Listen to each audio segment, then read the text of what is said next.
Baik, kembali lagi bersama kami di Apa Kabar Indonesia Pagi. Sebelum kita lanjutkan perbincangan, kita akan pantau dulu. Kan agendanya rencananya jam 10 waktu Indonesia Barat ya. Barreskrim Polri akan melakukan gelar perkara khusus. Sudah ada rekan kami, Novan di sana. Selamat pagi, Novan. Apa informasi terbaru? Bagaimana persiapannya? Ya, selamat pagi. Jadi memang saya berada di Barreskrim Polri, di mana pada pagi ini atau pada hari ini akan digelar gelar perkara khusus terkait dengan kasus ijazah mantan Presiden Indonesia yang ke-7, yakni Joko Widodo, pemirsa. Dan memang seharusnya ini dilakukan pada tanggal 30 Juni 2025, namun pada tanggal 2 Juli 2025, pihak dari TPUA atau Tim Pembela Ulama dan Aktivis mengirimkan surat kepada Polri terkait dengan pengunduran gelar perkara khusus ini, yaitu tepatnya pada tanggal 9 Juli 2025, yaitu tepat pada hari ini, pemirsa. Hal itu dikarenakan mereka ingin mengundang sejumlah nama yang turut hadir dalam gelar perkara khusus ini, yakni ada Komnas HAM, Roy Suryo, DPR RI, dan juga Rismon Hasyolan Sianipar, pemirsa.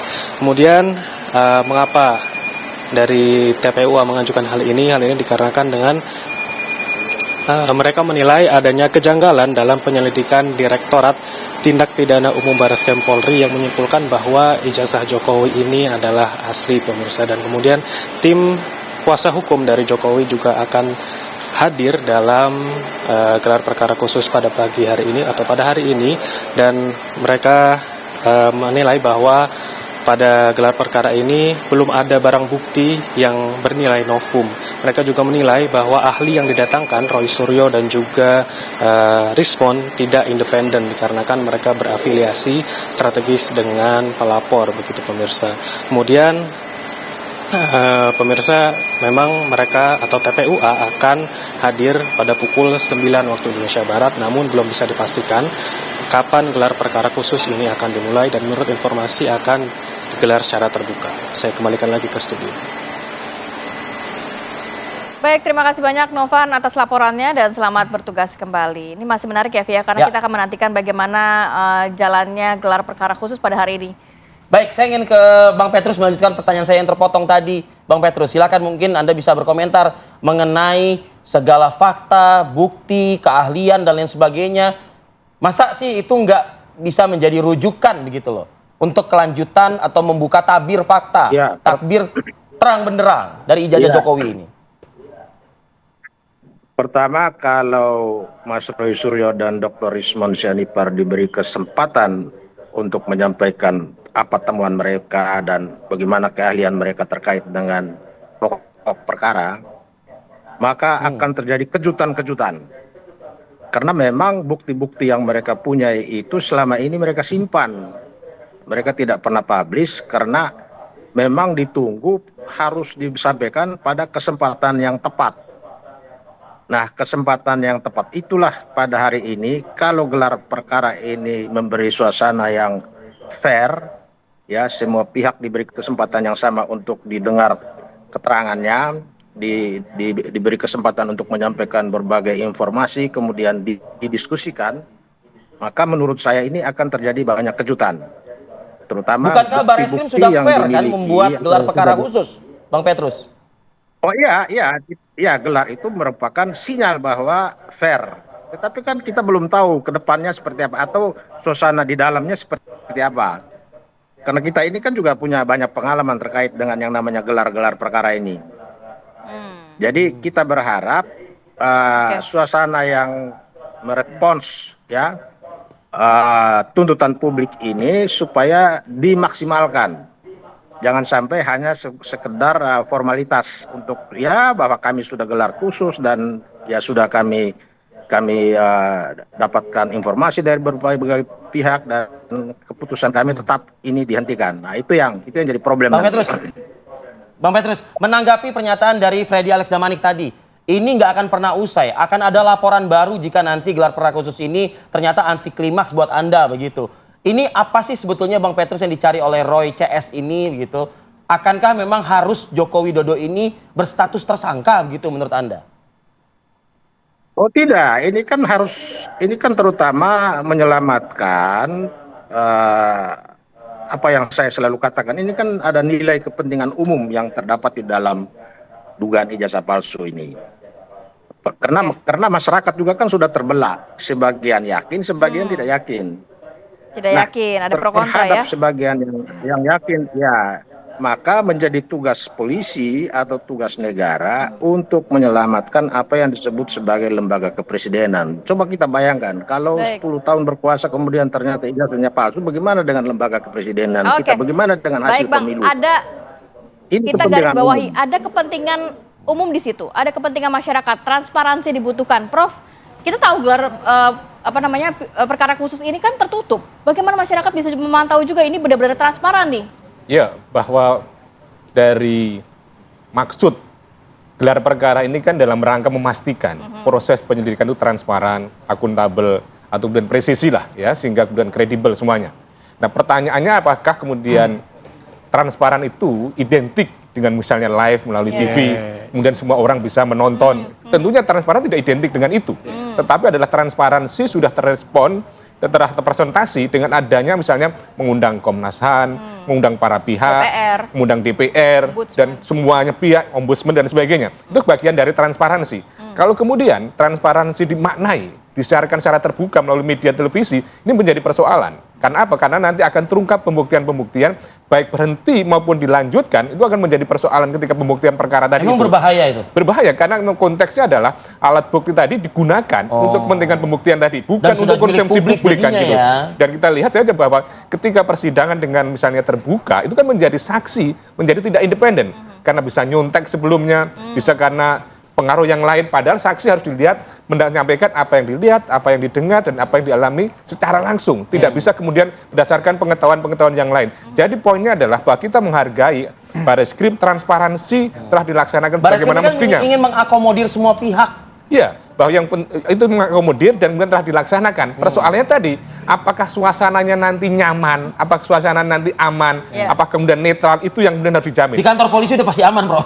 Pasti aman dalam arti aman untuk salah satu pihak. Jangan sampai kemudian berada dalam tekanan, waktunya tidak sama, intimidasi atau waktunya tidak fair kan gitu. Saya kira ada itu potensi ke situ. saya kira tidak mungkin lah, tidak mungkin terjadi itu karena terbuka dalam arti diawas banyak pihak. Maka ini penting bagaimana nanti misalnya pembagian durasi waktu masing-masing pihak. Kalau 10 menit atau 10 menit sama. Ketika pendalaman 5 menit 5 menit sama. Itu penting juga, jangan sampai ada diskriminasi, nanti akan menimbulkan masalah lagi. Itu wah, kalau udah menyangkut durasi, ada pembagian menit-menit, libatkan TV One juga menarik tuh. Debat calon tersangka kasus ijazah palsu misalnya begitu, ya kan? Nah, itu. Bang Freddy, saya ingin ke Bang Freddy, Bang Freddy. Tadi Bang Petrus mengatakan nih, ini kan pendidikan pembelajaran kepada publik.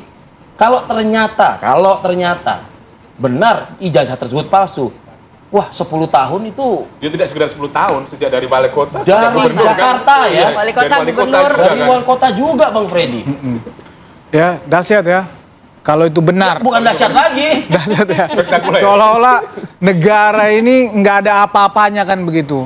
Hanya seorang Jokowi pada saat itu calon wali kota, bakal calon wali kota mampu mengelabui ya banyak lembaga-lembaga yang sudah dan diisi oleh orang-orang kredibel. Orang-orang kredibel yang proses perekrutannya juga independen kan begitu kan. Nah, padahal kan kita tahu bahwa masalah ijazah palsu atau dokumen palsu itu kan pembuktiannya sederhana. Konteksnya ijazah palsu ini. Dan Polri juga sudah sering melakukan itu. Ya, ijazahnya secara fisik ada, asli ditunjukkan, kemudian lembaganya sudah menyatakan asli, kemudian orang-orang yang terkait dengan itu sudah menyatakan kesaksiannya. Iya, boleh. Cek sendiri apakah ini secara digital forensik identik atau enggak. Makanya kan sudah dilakukan. Itu sebenarnya fokus saja juga pasalnya kan 263, 264, 266. Iya, itu kan itu pasalnya. Iya kan, jadi kan udah dijelaskan Prof tadi. Kalau misalnya tentang isinya yang palsu, UGM sudah menyatakan. Kemudian dokumennya itu ya, UGM juga sudah menyatakan. Kemudian fisiknya juga ada. Kemudian juga saksi-saksi yang terkait, lembaga-lembaga yang terkait sebagai orang yang pernah terlibat di situ juga sudah menyatakan semuanya. Ya, tetapi terus masih gitu ya? Terus saja masih dipermasalahkan. Ya sudah, nggak apa-apa. Kita tunggu aja. Karena ada mekanisme pengadilan. Rasa tingkat kepuasan publik itu kan beda-beda. Iya, rasa. Nah, tetapi kan negara ini diatur oleh hukum. Ya, ada badan atau lembaga pengadilan yang memutus sengketa itu. Pengadilan berarti? Pengadilan. Berarti harus tersangka dulu dong? Harus sampai ke pengadilan ya? Ya tersangka, nanti Roy Suryo dan kawan-kawan insya Allah jadi tersangka atau Jokowinya dong? Loh, penyelidikan aja nggak masuk, belum masuk sudah dihentikan. Oh, gitu. Kalau yang di laporan Pak Jokowi, Polda masih proses berjalan, jadi masih ada harapan ke situ. Lah ini kan kita tunggu, oke. Jadi dari sisi Anda tetap ke pengadilan, tapi versi Roysuryo CS yang tersangka ya? Ya kita lihat mekanisme yang sedang berjalan sekarang. Ini kan nanti mereka masih punya harapan. Kalau gelar perkara khusus ini kemudian membatalkan penghentian penyelidikan itu sehingga dilanjutkan. Kan begitu. Tetapi kan fakta per sekarang ini itu kan tidak, penyelidikan dihentikan. Sementara yang di Polda kan penyelidikan masih berjalan. Ya, jadi ya kita lihat dari situ saja. Bang Freddy, tapi bagaimana pihak Anda memastikan bahwa kasus ini memang benar-benar transparan? Karena banyak yang mengatakan tidak transparan, kemudian juga ini syarat intervensi, narasi-narasi negatif yang Loh makanya ini kan kita apresiasi ya, Bareskrim kita apresiasi melakukan gelar perkara khusus atas permintaan tanda kutip publik yang seperti kata Bang Petrus tadi. Ya mereka mengundang dari pihak eksternal ini, saya respect sekali nih, mengundang dari pihak eksternal ini. Nah ini jarang dilakukan. Walaupun sebetulnya ini kan mekanisme ini internal ya, gelar perkara ini internal. Ngapain kok ada ini Dan ini satu juga, dan ini nanti mungkin juga akan dipakai oleh pihak Roysuryo dan kawan-kawan. Keputusan tetap pada Bareskrim nanti. Keputusan tetap pada Bareskrim. Ini saran, masukan, diskusi, bukti-bukti itu nanti di dalam gelar perkara ini ditampung semua.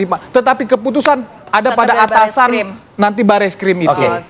Itu yang penting. Bang Petrus, Freddy Alex Damanik mengatakan tersangkakan dulu Roysuryo, baru kita nanti pembuktian di pengadilan. Di persidangan, Bang Petrus. Ya, kalau kita berpegang kepada terutama pernyataan Jokowi sendiri berkali-kali bahwa dia akan memperlihatkan ijazah aslinya hanya di pengadilan. Nah, karena perkara yang dimaksud adalah di Bareskrim Polri, maka Bareskrim Polri ke depan ini harus melanjutkan penyelidikan perkara ini, menyita ijazah asli yang dipegang oleh Jokowi untuk kemudian dibuktikan dalam persidangan pengadilan sesuai dengan keinginan Jokowi. Di persidangan ini kan harus ada tersangkanya, Bang Petrus. Oh iya, tentu harus ada tersangka. Hanya kalau tersangkanya apakah tersangkanya Roysuryo CS? Oh tidak, itu kan perkara lain. Perkara pencemaran nama baik di Polda Metro Jaya itu dan juga beberapa laporan lainnya itu berbeda. Tapi kalau khusus tentang dugaan ijazah palsu ini, perkaranya di Bareskrim Polri dan tersangkanya kita belum tahu apakah si pihak pembuat ijazah yang disebut-sebut sebagai palsu itu nanti kan ketahuan kalau misalnya penyelidikan ini jalan terus. Kalau misalnya itu betul sebagai palsu, tentu ada yang membuat. Kemudian posisi Pak Jokowi sebagai apa? Apakah pihak yang menggunakan atau pihak yang ikut melakukan pemalsuan itu? Nah, itu kan semua tergantung dari hasil penyelidikan nanti. Baik, Bang Petrus, Bang Freddy sama nih, mendorong ini ke pengadilan karena Bang Petrus mengklaim Pak Jokowi sendiri yang mengatakan ini akan ditunjukkan di pengadilan. Ini siapa yang tersangkanya? Kalau mengacu ke pernyataan Bang Petrus tadi. Ya, kan pasalnya 263, 264, 266. Ya. Maka dalam hal ini adalah ada yang membuat, ada yang memalsu, ada yang menggunakan, terus ada yang menyuruh, ya gitu. Jadi nanti dilihat siapa yang membuat ini, potensi dari tersangka, siapa yang kemudian memalsukan, kemudian siapa yang menggunakan, terus kemudian siapa yang menyuruh. Jadi kalau dalam hal ini seandainya misalnya, maka kemudian yang menggunakan bisa kena. Kemudian yang membuat sendiri misalnya lembaga membuat kena. Berarti Pak Jokowi. Ya, konteksnya kan yang menggunakan seandainya terbukti. Yang membuat siapa? Yang membuat misalnya UGM kan gitu pada waktu itu. Terus yang menyuruh siapa kan gitu. Nah, ini kan misalnya anatominya seperti itu. Kalau kemudian kita konstruksinya yang menyuruh siapa yang menyuruh? Yang menyuruh nanti dibuktikan siapa yang menyuruh pada waktu itu. Pada waktu mahasiswa dia suruh itu UGM, lu buat ijazah gua. Kan nggak mungkin juga misalnya gitu. Nah, maka obyeknya palsu itu yang mana sebenarnya ini kan? Persoalannya kan kaitannya ini lari ke pasar pramuka. Apakah itu yang dikaitkan dengan menyuruhnya di situ? Nah, itu kan. Jadi kembali pada persoalan konstruksi perkaranya ini akan surat palsu yang menimbulkan hak, yang menimbulkan kerugian pihak lain. Yang dalam arti adalah bagaimana dibuktikan siapa subjeknya, apa perbuatannya, apa akibat hukumnya, semua berdasarkan alat bukti. Apakah saksi, apa surat, ahli atau kemudian petunjuk. Jadi ini yang kemudian harus dilokalisir supaya tidak kemana-mana dan masyarakat menjadi tahu. Sebenarnya perdebatan pasal berapa sih kan itu? Perdebatan tentang surat palsu 263, 264, 266 KUHP kan itu. Beda konteksnya yang ada di dalam Polda Metro Jaya. Ada penghasutan, ada kegaduhan, ada pencemaran nama baik. Berarti Ini saling mengkaitkan itu. Nah kalau misalnya Bareskrim ada tersangka, Polda ada tersangka, bagaimana menurut Prof? Ya itu bisa berdiri sendiri kan misalnya. Tapi kan tidak mungkin seandainya misalnya di dalam Bareskrim tidak ada surat palsu kan tidak mungkin jadi jadi tersangka. Tapi sebaliknya kalau ini ternyata ini asli, maka berdampak yang ada di Polda Metro Jaya. Berarti apa yang disampaikan sesuatu yang tidak benar kan. Jadi kunci saling mengkait itu. Berarti dapat disimpulkan nanti ini dalam segmen berikutnya ya, atau dalam episode berikutnya siapa yang akan menjadi tersangka gitu ya, kasus ijazah palsu. Jokowi baik, terima kasih banyak Prof, Bang Fredri dan juga Bang Petrus sudah berbagi informasi pada hari ini. Sehat selalu, assalamualaikum. Ada pantun penutup buat Bang Petrus, Bang Apa Alex itu? dan juga Keluarkan, Vi. Prof Suparji. Langit pagi mulai terbuka. Cakep. Publik menanti hasil bicara. Cakep. Gelar perkara bukan untuk mencerca, Cakep. tapi menguji jejak sejarah secara terbuka. Cakep. Kita nantikan ya, apakah ini bisa membuka kasus ini ya, Vi ya. Terima kasih Bang Petrus, Bang Sehat Alex selalu, Damanik. Pak. Assalamualaikum. Prof, terima kasih. Oke, kita harus ajak pemirsa untuk jeda dulu sejenak. Nanti kita akan pantau ini bagaimana kondisi banjir di sejumlah titik di Jabodetabek karena memang hujan ini dari hari Minggu loh, Vi ya. Betul. Nggak berhenti-berhenti ya. Ini berturut-turut 3 hari ya, Ti ya, menyisakan kepedihan di masyarakat juga. Sesaat lagi pemirsa, kami akan kembali.